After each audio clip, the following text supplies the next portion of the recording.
मुंबई आणि इंदूर या दोन प्रमुख व्यावसायिक शहरांना जोडणाऱ्या रेल्वे प्रकल्पाला केंद्र सरकारने मंजुरी दिली।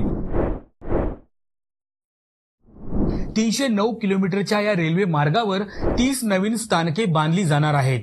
18,036 कोटी रुपयांचा हा प्रकल्प आहे। हा नवीन रेल्वे मार्ग प्रकल्प सुमारे 1000 गावं आणि सुमारे 30 लाख लोकसंख्येला जोडेल।